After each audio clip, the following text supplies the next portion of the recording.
Carta de São Paulo aos Hebreus, capítulo 12, a partir do versículo 1.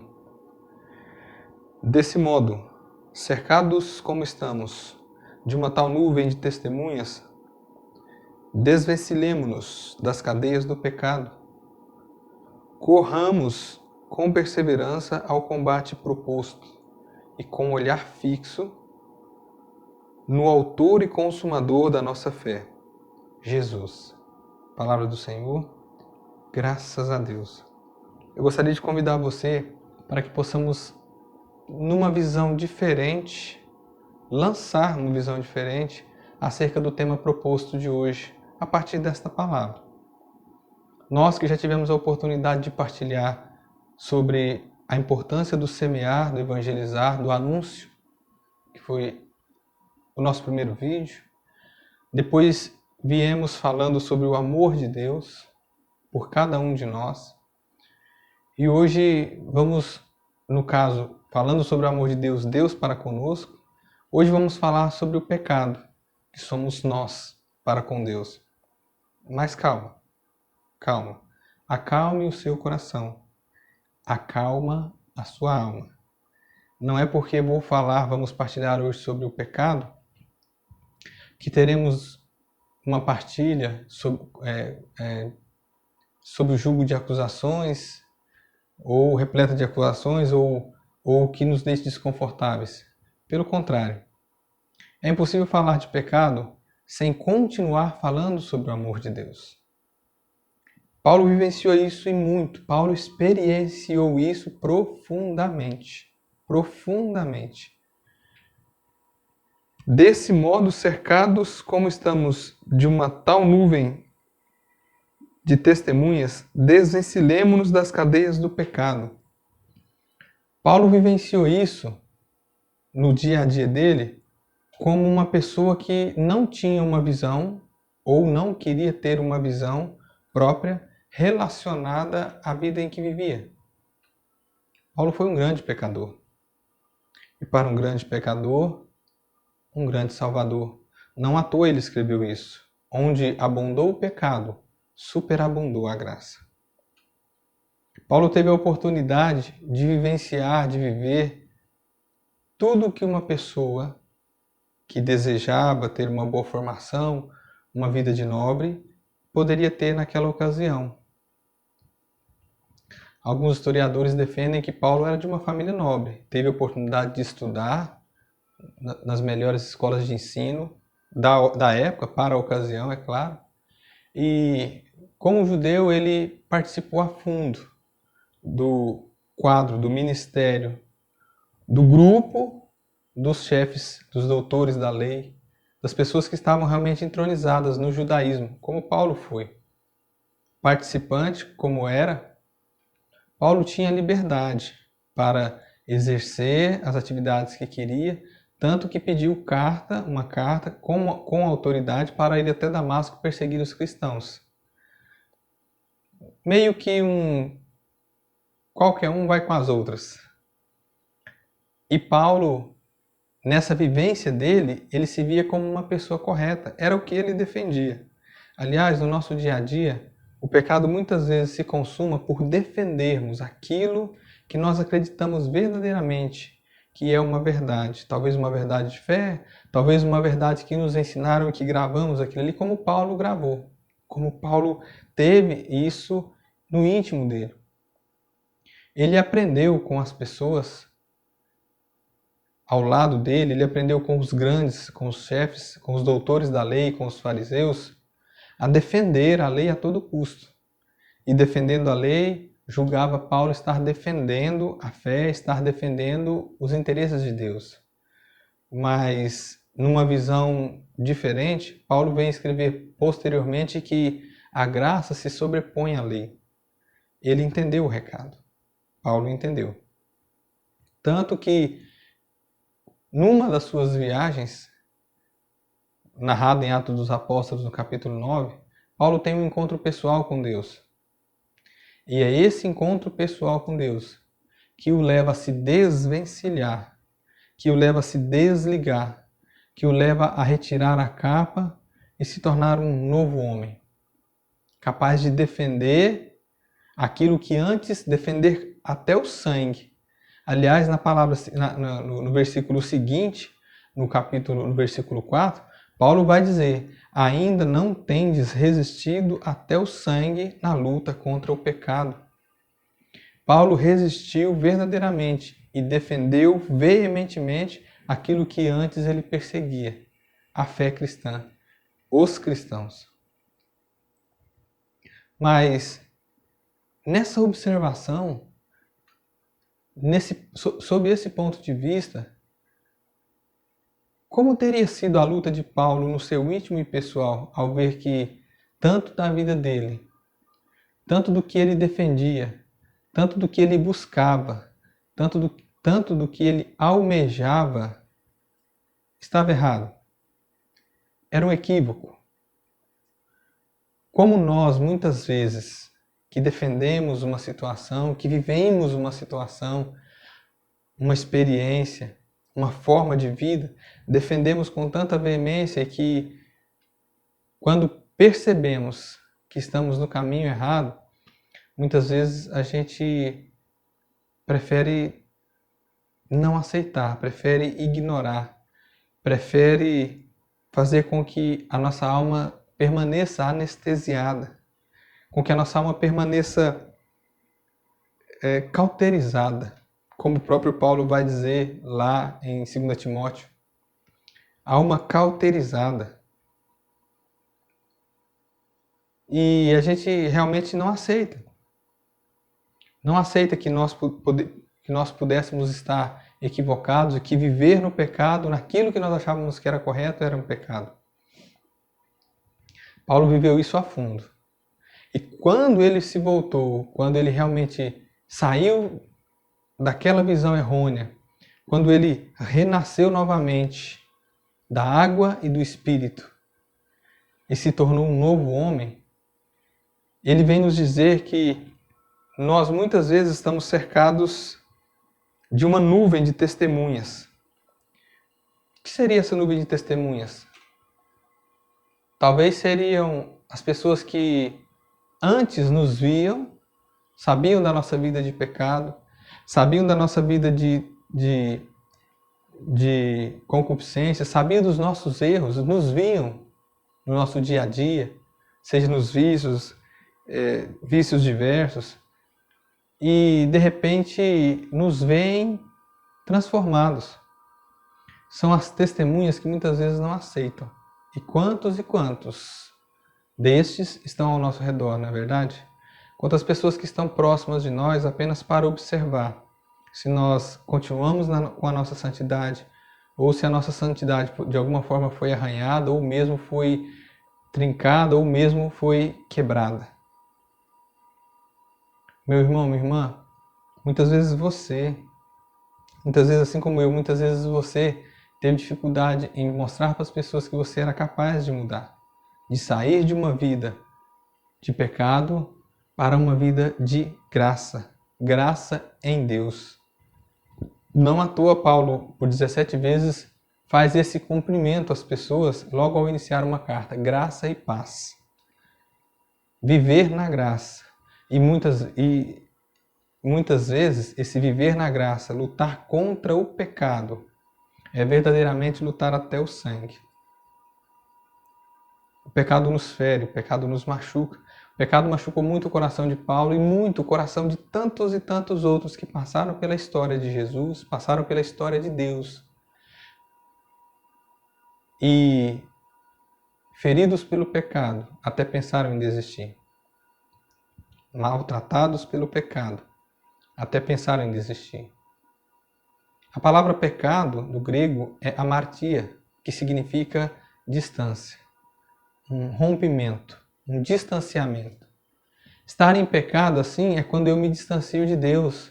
E quem não conhece aquela história da criança que perguntou para o pai, né, que mostrou para o pai um avião lá no céu tão pequenininho, e de repente o pai levou ela no aeroporto e quando mostrou um avião gigantesco, ela, nossa, perto da gente é tão grande, gigante. E aí o pai falou para aquela criança, realmente é isso, meu filho.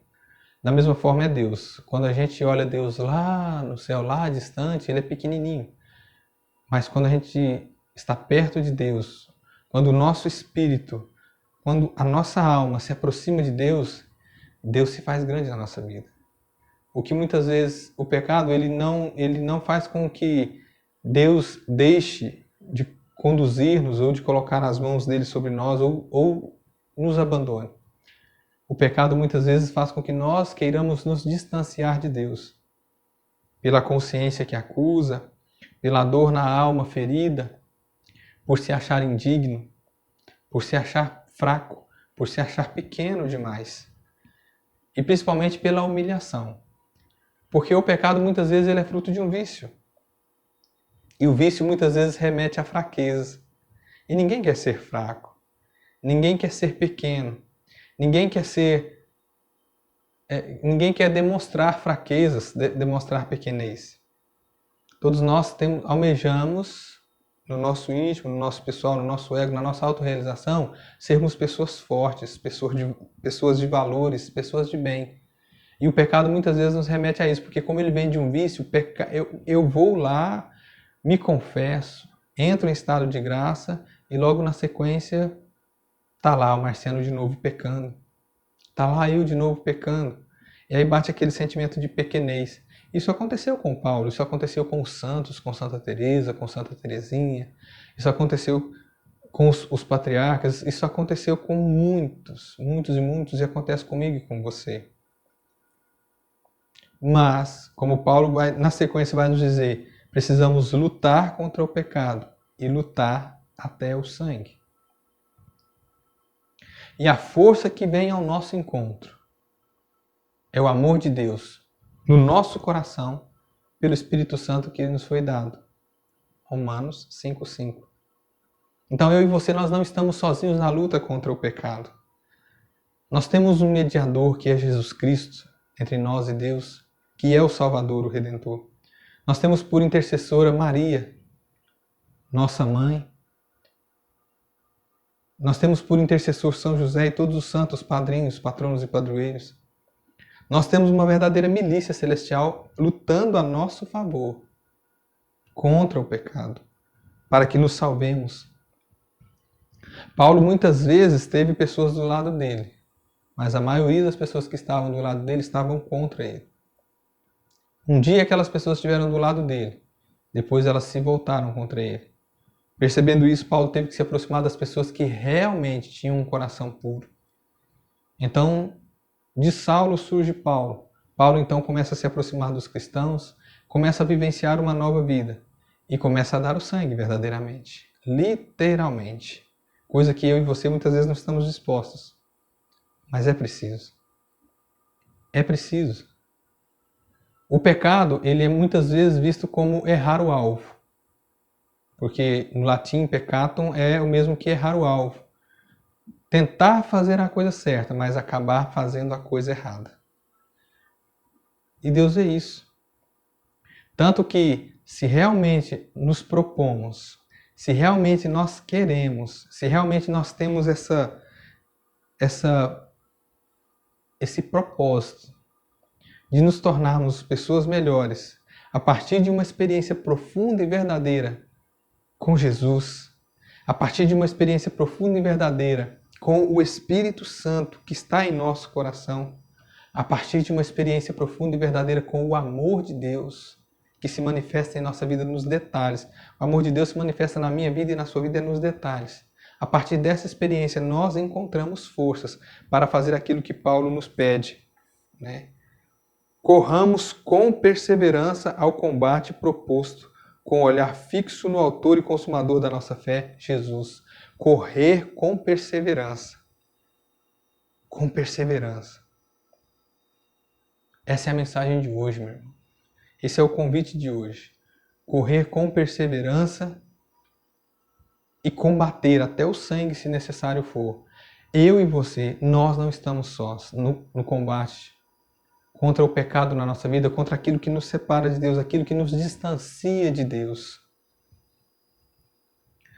Não se preocupe se muitas vezes você vier a se confessar e tornar a pecar. Basta que você se arrependa e se volte para Deus novamente. Pode acontecer, isso pode acontecer. A santidade é uma luta diária. A luta contra o pecado, ela é exercida diariamente. Dia após dia, momento após momento, instante após instante. E o amor de Deus não nos abandona. Nunca nos abandona. Nunca. Então, coloque isso no seu coração nessa noite e deixa Deus trabalhar isso em você.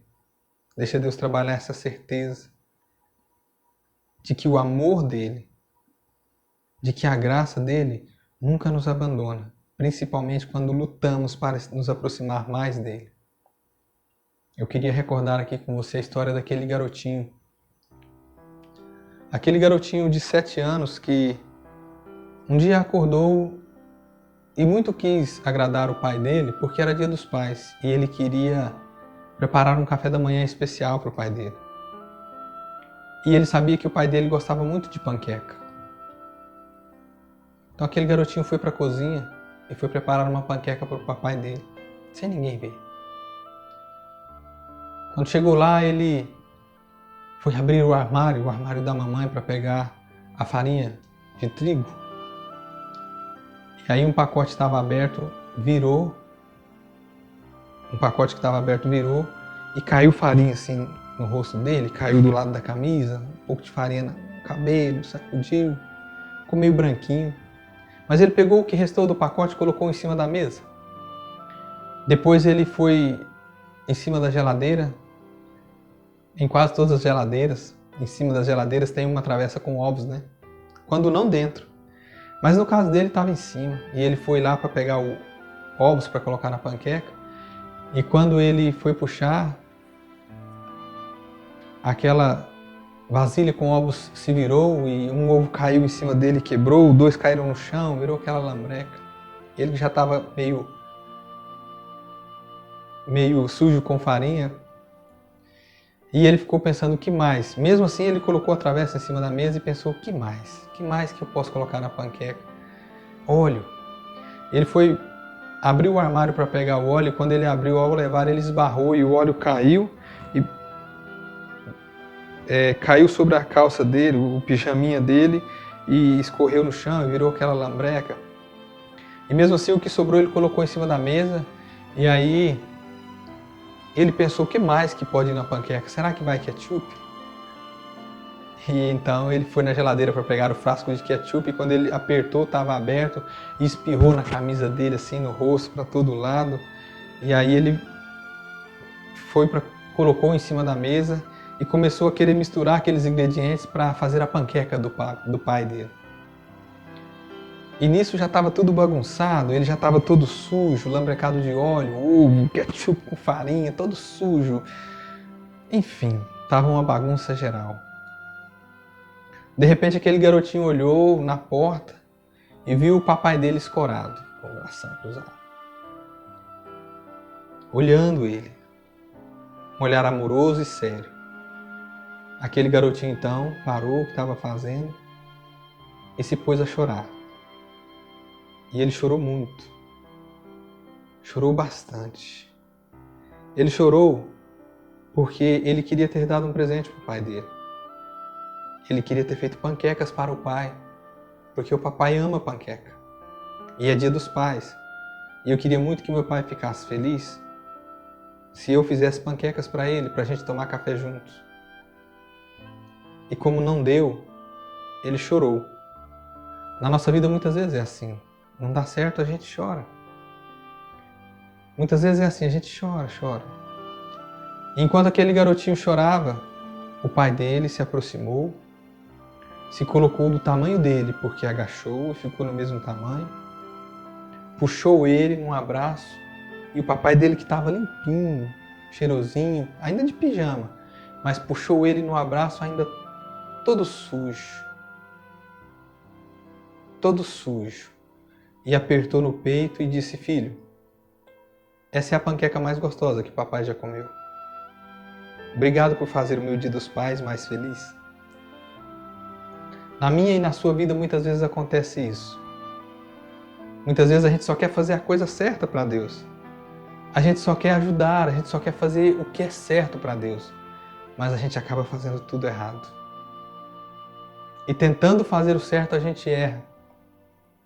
Paulo falou isso, Paulo chegou a escrever isso: quando eu busco fazer o bem que quero, eu acabo fazendo o mal que não quero. A gente faz isso sempre. E quando a gente acha que está tudo perdido, Deus vem como aquele pai, diante do nosso pecado, diante da nossa fraqueza, nos toma nos braços, mesmo com a nossa sujeira, aperta no peito e nos ama incondicionalmente. Lava o nosso pecado, sara a nossa ferida, transforma a nossa vida. E tudo que Ele pede, vai, não peques mais, é só isso. Hoje é o convite para você, meu irmão, minha irmã. Vamos e busquemos não pecar mais. Busquemos não pecar mais. Coloquemo-nos na presença de Deus, pedindo a Ele que nos dê essa graça, que nos dê essa graça de vivenciar esse amor incondicional e não pecar mais.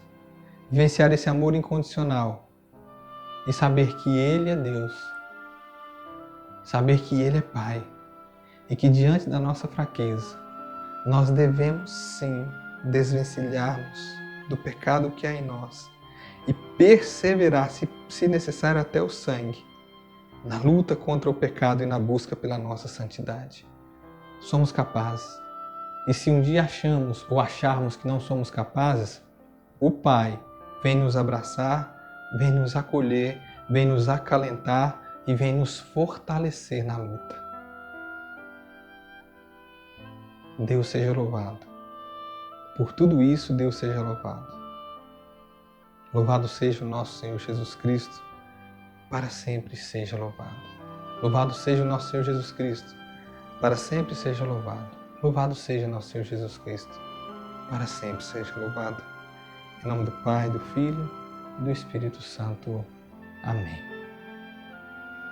Fica, Senhor, comigo. Preciso da Tua presença para não te ofender. Sabes quão facilmente sou fraco e te abandono. Preciso de Ti para não